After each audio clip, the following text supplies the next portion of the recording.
Okay, well, we're back at it. Got some new and improved technology. So let's go over and have a look at this bad boy again.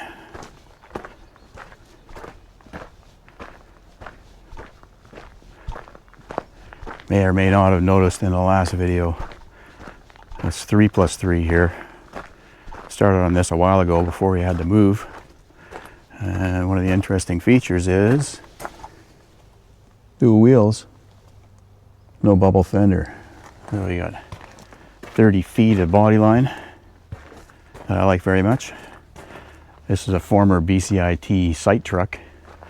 So in its life, it never ended up leaving the campus grounds. So it's got 80,000 original kilometers on it. Most of its life is just spent sitting like this, waiting for somebody to do something interesting with it. So this will be one of the ones that's coming up on the feed. But more importantly, we have this bad boy. So let's take a closer look, shall we? So we're out here. I got the hood up. Took care of the nasty ass bees up there, hiding there, waiting, lying in wait for me. Almost stung the shit out of me. They're dead as fried chickens, so good for them. So let's look at this engine here. What do you think that is? It's absolutely huge. As Donald Trump would say, huge. Top to bottom, I would say, to the bottom of the oil pan, it's almost 5 feet. So it's damn big. Got an SAE transmission flange. Bunch of interesting hydraulic tanks here. One for steering and one for other bits. This unit is full air brakes. So it's got the foot valve there. Some pretty nasty looking checking on these tires in places. They are 100% full of calcium. They weigh about 1,400 pounds each. And yeah, super exciting to take off and remove. Let's look inside the cab here. This is a early 50s, late 40s, early 50s Chevy cab, as you can tell by the inside. Got beautiful Ross. We're gonna get a shot of it. Ross power steering. What that is it's a manual gear with a giant control valve built into the drag link. Here we got the pedal action here. We got one pedal over on the side, a brake pedal, and a throttle, and a plethora of levers to control the action. Nice looking retro heater and some really, really tired seating. This cab was cut.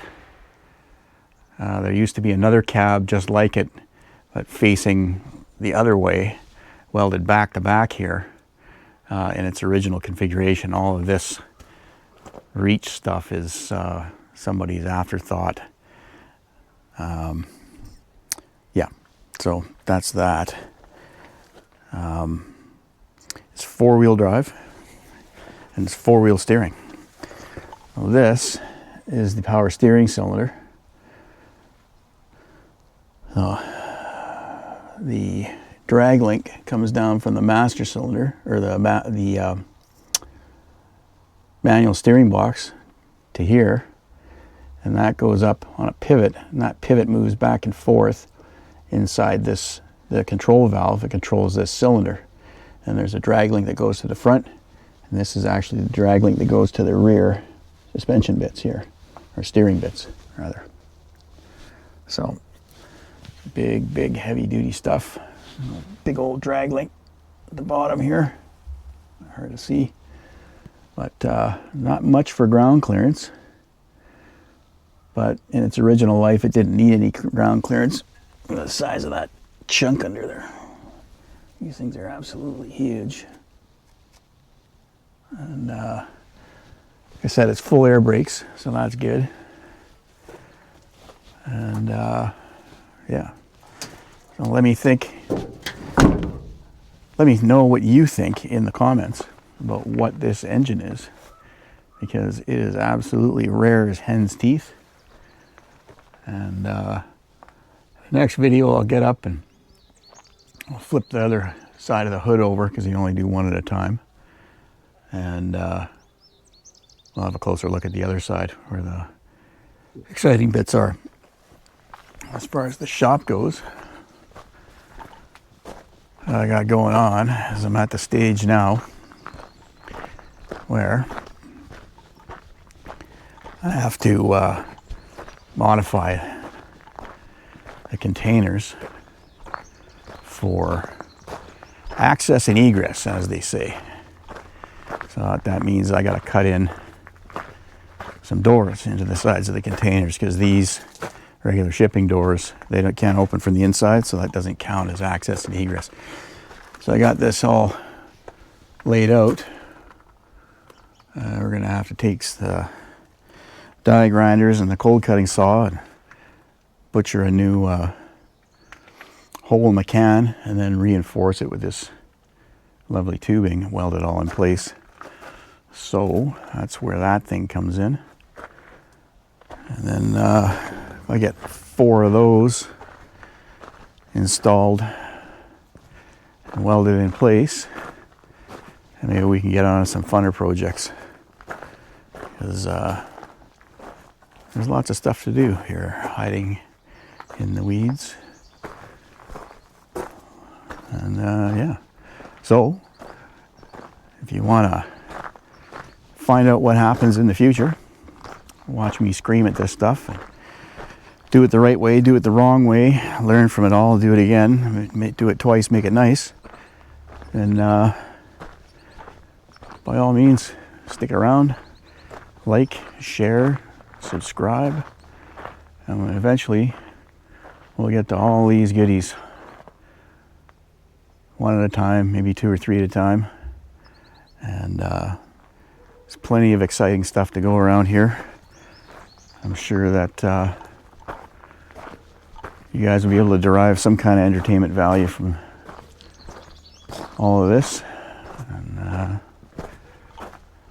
I've been up and down, back and forth, doing all kinds of this stuff for many years. And it's always been fun. It's always been exciting. And I'm looking forward to doing it on my own terms finally. And oh look, there's another one there. Oh, what's that? Oh, it's a little tiny 6x6. WC62 is what that is. That is a 353 Detroit diesel. So I got wreckers to build, cabs to move, things to do, people to see, places to go. Lots of stuff, lots of exciting junk everywhere. So come along for the ride. Like, subscribe, share, tell your friends. And look, an old tired Chevy. I like this truck. It's gonna be one of my future favorites as well. It'll probably end up getting a 3-cylinder Detroit. This eventually will be my daily around this place and to and from Greater Vancouver, just because I'm that guy. And yeah, so follow along, let me know what you think in the comments. This machine is, from what I've been able to glean, is manufactured by Federal, and it's an F-55AF aircraft tug. So the story goes that Federal was able to outbid Coleman, who originally had the contract for these tugs, and they won the contract by bidding it to the ground. And Coleman was so pissed off that they lost the contract, and the way they lost the contract, that they bid it absolutely underground to get the contract back and take it away from Federal. So this Federal iteration of this machine was only made for 2 or 3 years, I think. And this, to my knowledge, is the only one that's still either not up on blocks in a museum or frozen solid somewhere in the bush. Rumor, I've got pictures of one that was up at Sprout Lake. They used it to drag around the giant water bombers they had there. The bombers are gone. I haven't had a time to get up there to see if the machine is still there. What I would like to get is any service information that they have on their machine, see if I could duplicate it or buy their manuals or whatever they've got. So if you see this video and you know anybody at that Sprout Lake airport, please, by all means, get in touch or find a way to put me in touch with them. Hopefully I'll get a chance to get over there and actually talk to them in person. But it would be really great to have a little more service information on, the hydrostat and different parts of this, I guess. The rest of it's all available. Timken front-loaded double reduction axles, or the information's out there. But yeah, so let me know what you think that engine is, and leave your guesses in the comments, and we'll get back to you on the next video.